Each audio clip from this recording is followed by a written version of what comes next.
ध्यानाभ्यास के लिए अपने नेत्रों को बंद कर लीजिए। मूर्त पदार्थों को देखना जानना बंद रखिए।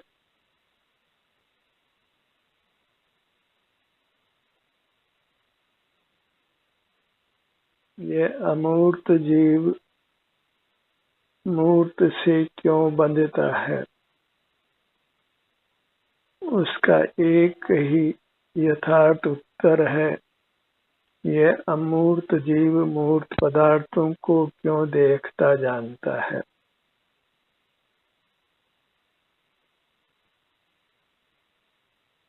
हमारा विजातीय के साथ संबंध होता है क्योंकि हम विजातीय को देखते जानते हैं। विजातीय को जो मूर्त है उसको देखना जानना बंद करने के लिए अपना मुख अपनी ओर कीजिए।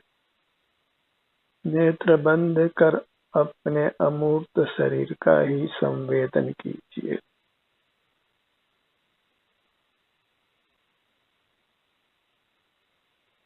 तो फिर मूर्त के साथ आपका बंधन नहीं होता है। बंधन के अभाव में आप शुद्ध होते हैं और शुद्ध जीव सुख का ही अनुभव करता है क्योंकि वह सुख स्वभावी है।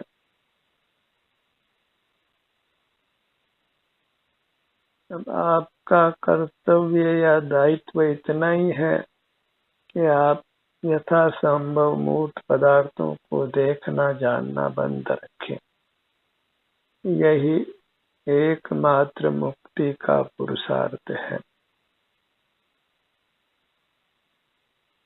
और इस पुरुषार्थ का समय दिन प्रतिदिन बढ़ाते जाइए। इस पर अपनी नजर रखिए कि आप कितने समय तक अपना एहसास करते हुए रहते हैं। अपनी अमूर्त काया के अवलंबन से उसके संवेदन से रहते हैं। उस समय आप मूर्त पदार्थों को देखते जानते नहीं हैं, इसलिए उनसे बंधते भी नहीं।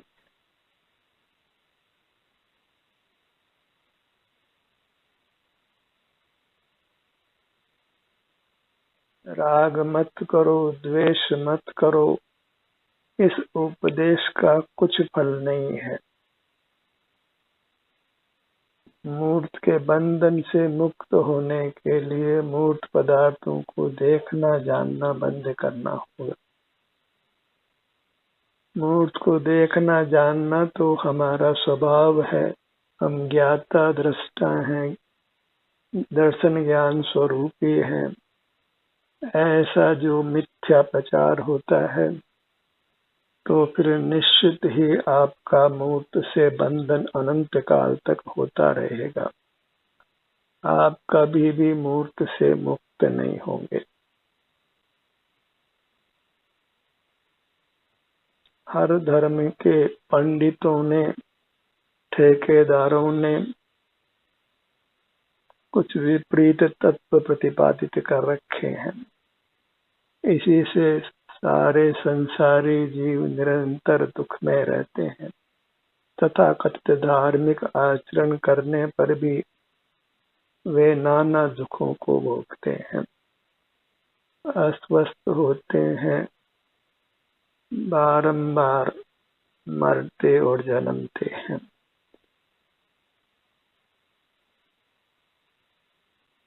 मूर्त के साथ हमारा प्रकट ही बंधन है। सिर से पांव तक हम हैं और यहाँ पर मूर्त शरीर भी है। उससे हम मूर्त से बाधित होते हैं, प्रभावित होते हैं। मूर्त पदार्थों को देखते जानते हैं तो वे सुखद दुखद अनुभव में आते हैं, इसलिए उनके प्रति सहज ही राग द्वेष होता है। नहीं चाहे राग द्वेष करना तो भी राग द्वेष होता है। किसी भी पेड़ पौधे की पत्तियों को तोड़ा जाए और मूल में खाद पानी दिया जाए तो वह पनपता ही रहता है, नष्ट नहीं होता है। तो राग द्वेष नहीं करेंगे और इंद्रिय ज्ञान रूपी पानी और खाद का सेवन करते रहेंगे तो यह मूर्त का बंधन सदा बना रहेगा, संसार बना ही रहेगा। भले आप अल्प समय के लिए ही इंद्रिय ज्ञान का निरोध करें, पर निरोध अवश्य करें। उसी से आपको उत्तम शांति का अनुभव होगा और आप फिर पुनः पुनः अंतर्मुख रहना चाहेंगे। इंद्रिय ज्ञान के निरोध का समय सहज बढ़ता जाएगा, स्वानुभव का समय भी बढ़ता जाएगा और आप उस दिन को, उस अवसर को, उस समय को पालेंगे जब मूर्त के बंधन से रहित होकर परमात्मा होंगे। हमने मूर्त पदार्थों के कण कण को देखा जाना है, क्योंकि अनादि से है और इंद्रिय जय नहीं किया है और वर्तमान स्थिति प्रगति ही है कि मूर्त का बंधन है और हमने इंद्रिय ज्ञान का अभी निरोध पूरी तरह नहीं किया है और इसलिए जीवन में आकुलता भी होती ही है। राग द्वेष में तो आकुलता भी होती है, वैश्विक दुख होता है, शारीरिक दुख भी होता है। सुख थोड़ा है और दुख बहुत है और आज दुख नहीं है तो कल दुख आने वाला है। राजा रंक हो जाता है और रंक राजा हो जाता है। कभी हम स्वस्थ होते हैं और कभी अस्वस्थ होते हैं। इस प्रकार स्वस्थ अस्वस्थ होते रहते हैं, सुखी दुखी होते रहते हैं। यही संसार का स्वरूप है। कभी कर्मों का बंधन शिथिल होता है तो हमको आराम लगता है, तो हम विषयों से अधिक जुड़ते हैं और फिर भारी मूर्त कर्मों का बंधन होकर भारी दुख होता है। मोक्ष मार्ग पर चलना प्रारंभ कीजिए तो फिर सहज उसमें गति होगी। देखना जानना हमारा स्वभाव बिल्कुल नहीं है, वह केवल हमारा चिद विकार है।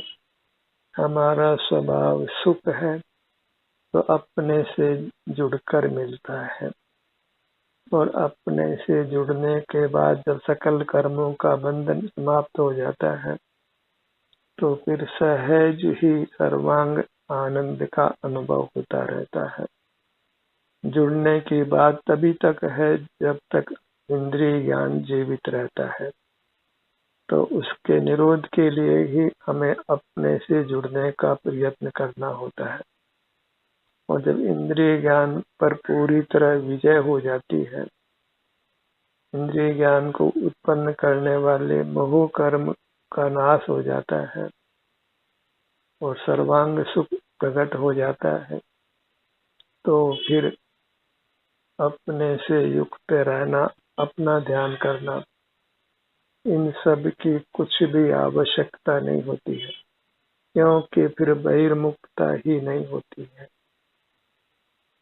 उसी को हम कहते हैं कि आप कृतकृत्य हो गए।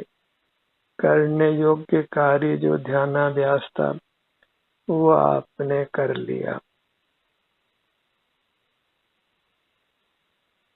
अपनी मुद्रा को लक्ष्य में रखिए। निश्चित जानिए कि आपकी जो मुद्रा है, जो बंद नेत्रों से संवेदन में आती है, वही आपके लिए परमात्मा की मुद्रा है। यही आराध्य है।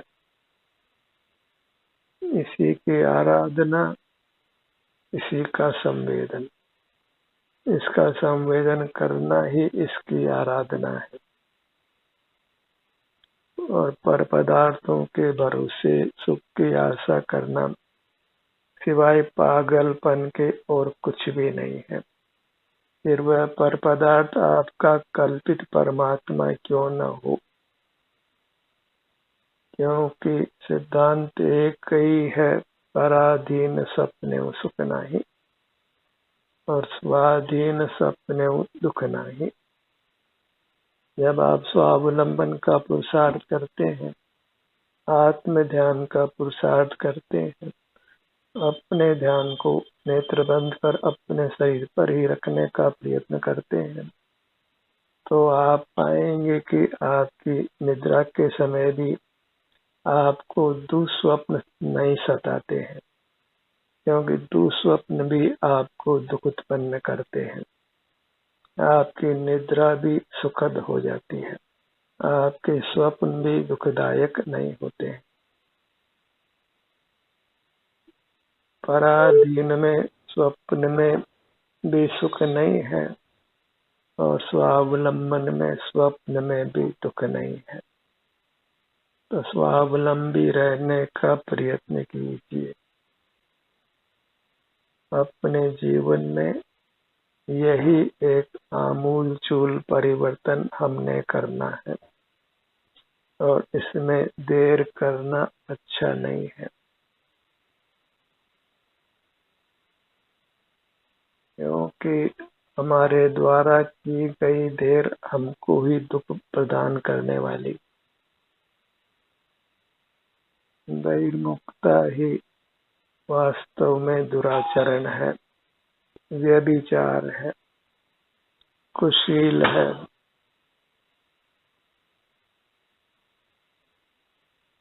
और अंतर्मुखता ही वास्तव में सुशील है, चारित्र है, सदाचरण है। तो सदाचार को अपनाइए और दुराचार को छोड़िए। सुनने में भले ही कठिन लगता हो, पर इंद्रिय ज्ञान निश्चित ही दुराचार है।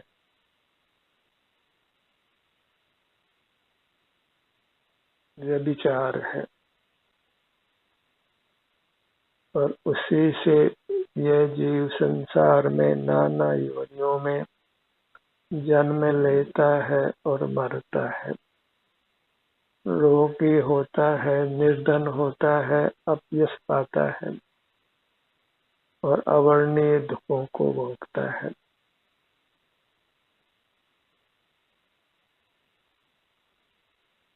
जानना देखना छोड़कर अपना संवेदन कीजिए, क्योंकि बाहर की दुनिया अनंत है।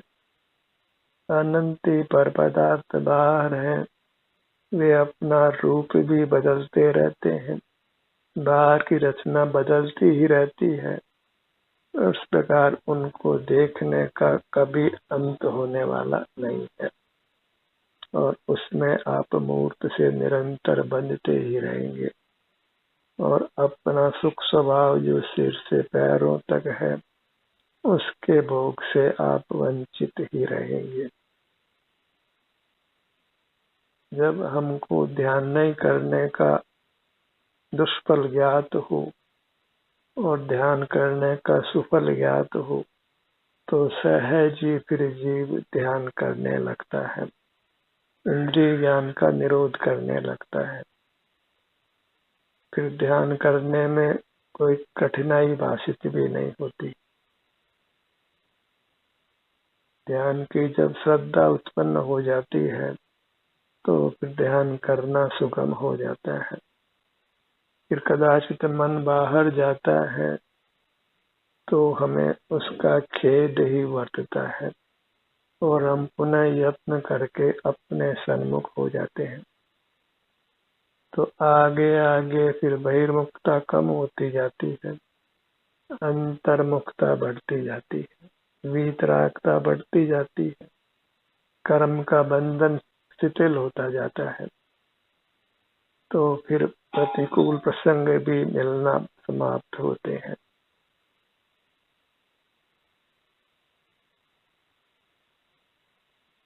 अपने ध्यान को अपने शरीर के किसी भी भाग पर लाइए। ये आपकी स्वाधीनता है कि आप अपने पदार्थ को जैसी इच्छा हो वैसे भोगे, क्योंकि आप सर्वांग सुखमय हैं।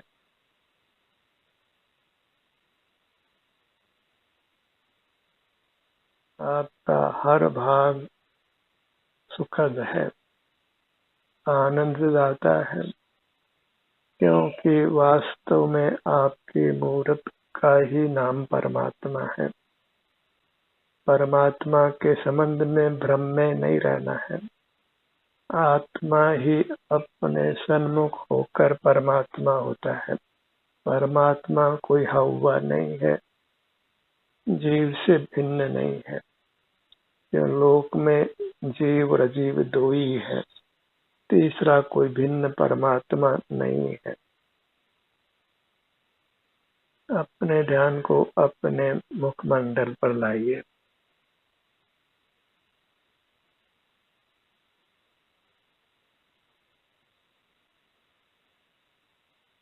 नाम भले मुखमंडल हो, पर वास्तव में यह सुखमंडल है,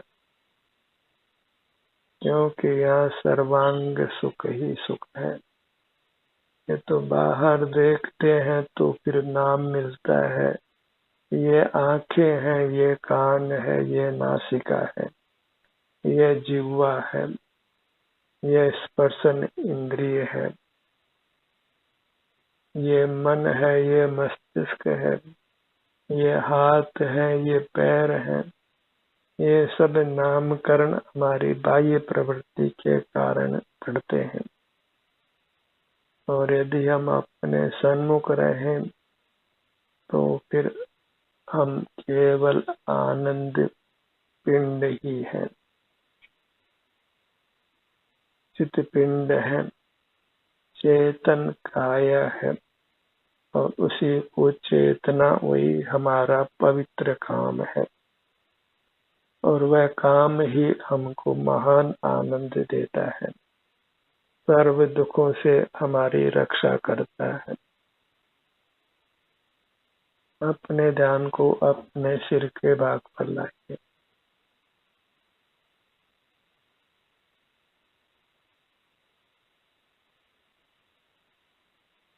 बहिर्मुखता का व्यवसाय इंद्रियों के, मन के, मस्तिष्क के माध्यम से होता है, तो इन्हीं स्थानों पर हम अपना ध्यान अधिक रोकने का प्रयत्न कर सकते हैं, ताकि बहिर्मुखता नहीं हो। सिर के भाग पर ध्यान लाने से आप स्मरण शक्ति का उपयोग नहीं करते हैं, बाह्य पदार्थों को स्मरण करके अपने ज्ञान में नहीं लाते, तो तत्संबंधी आकुलता से भी आप बच जाते हैं। तत्संबंधी राग द्वेष वही आकुलता है, उससे आप सहज ही मुक्त रहते हैं। सिर का भाग आगे से पीछे तक, top of the head, crown of your body.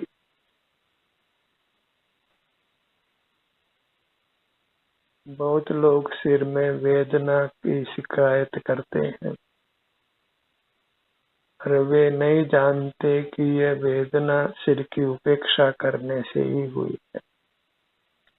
यदि अपने ध्यान को पुनः पुनः सिर के भाग पर लाया जाए तो फिर सिर के भाग में वेदना का प्रसंग उपस्थित नहीं होता है। भले इसमें कुछ समय लगता हो, पर आप अपनी संपूर्ण काया को वेदना मुक्त रख सकते हैं, यदि आप अपने ध्यान को अपनी संपूर्ण काया पर लाते हैं।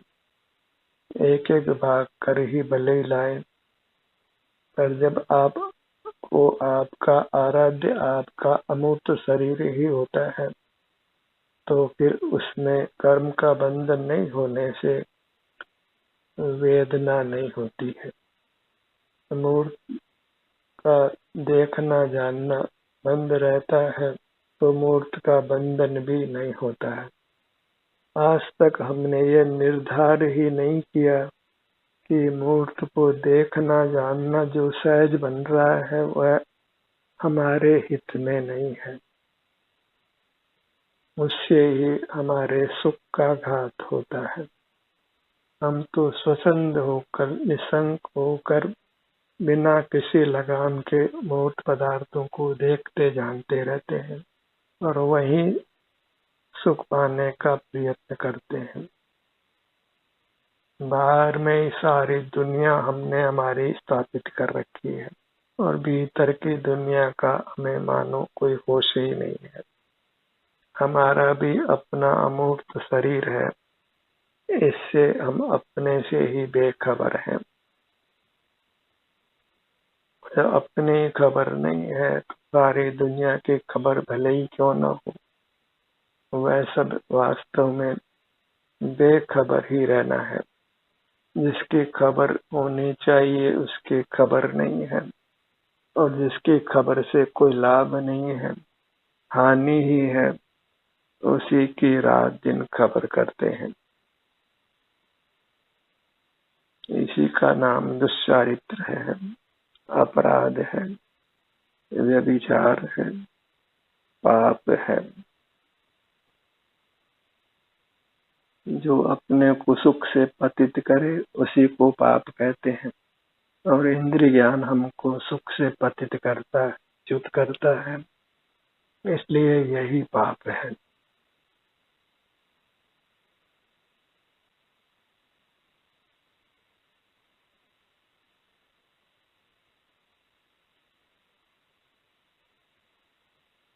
अपने ध्यान को अपने ललाट बाग पर लाइए।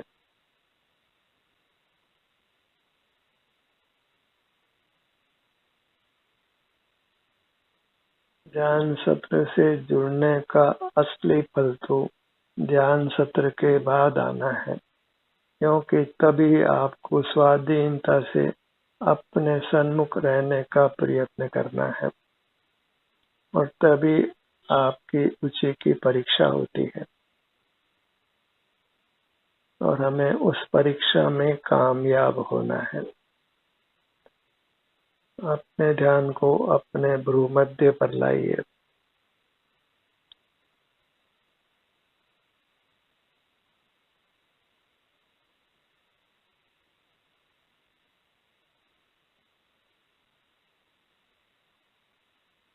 अधिकांश अंगों में प्राय वेदना नहीं होती। वेदना का नहीं होना एक सुख की स्थिति है, इसको भी हम प्राय पहचानते नहीं हैं। वह सुख की स्थिति भोगने योग्य है, और जब सुख की स्थिति को भोगते हैं तो फिर दुख की स्थिति नहीं आती है, फिर दुख दूर ही रहता है, वेदना का प्रसंग उपस्थित नहीं होता है। अपने ध्यान को अपने दोनों नेत्रों पर लाइए।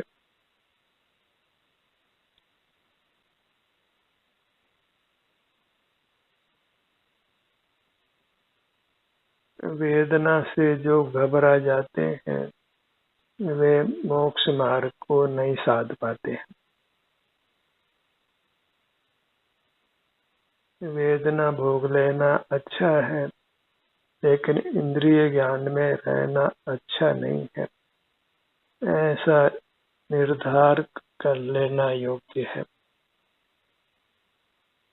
इस निर्धार के बिना इंद्रिय ज्ञान का निरोध करना संभव नहीं है, अपने सन्मुख बने रहना भी संभव नहीं है। शरीर में वेदना का होना या नहीं होना कर्माधीन है। कर्म का उदय होता है तो वेदना होती ही है। जब कर्म का उदय नहीं होता है तब हमको अपने स्वभाव से आराम की स्थिति का अनुभव होता है। अपने ध्यान को अपने दोनों कानों के भाग पर लाइए।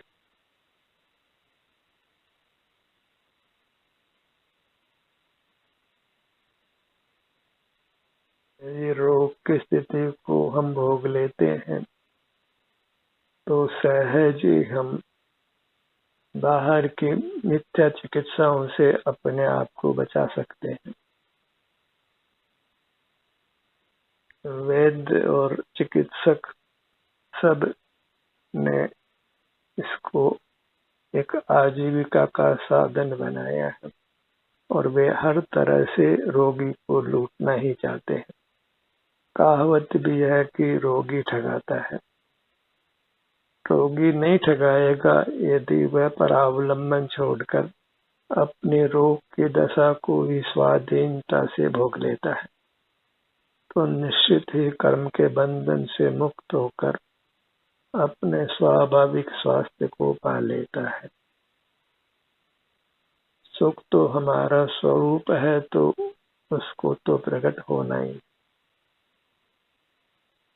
कर्म की स्थिति बदलती ही रहती है, हमें थोड़ा सा धैर्य रखना होता है तो कर्म के बादल छट जाते हैं और हमारा सुख स्वभाव व्यक्त होकर हमारे अनुभव में आने लगता है। सहिष्णु तो बनना ही होता है। जब हमने ही बहिर्मुख रहकर कर्म उपार्जित किए हैं तो फिर उसके दंड से उत्पन्न होने वाली वेदना से हम कैसे बच सकते हैं। कदाचित दवा आदि के सेवन से हम वेदना को आगे खिसका सकते हैं पर वेदना से सदा सर्वथा मुक्त नहीं हो सकते। यह केवल एक पोस्टपोनमेंट होता है, तकलीफ को स्थगित करने जैसा होता है। जैसे पानी में फिटकरी डाली जाए तो मिट्टी आदि नीचे बैठ जाती है पर वो मिट्टी पानी में ही रहती है तो पानी के हिलने पर वह मिट्टी फिर पानी को गंदा करती है। उपाय यही है कि उस मिट्टी को बाहर ही निकाल दिया जाए। तो जीव में जो कर्म का बंधन है उसको बाहर निकालने का एक ही उपाय है कि हम परावलंबन छोड़कर स्वावलंबी बने। जो भी वेदना या रोग की स्थिति है उसको शांत भाव से भोग ले, अपने ही सन्मुख बने रहें, बाह्य चिकित्सा की अपेक्षा नहीं करें, धैर्य के साथ अपने सन्मुख बने रहें, हर संसर्ग से अपने को बचाएं, एकांत का सेवन करें, एक अपने सन्मुख रहें। ध्यान का सत्र यही समाप्त होता है। आपकी सहभागिता के लिए धन्यवाद।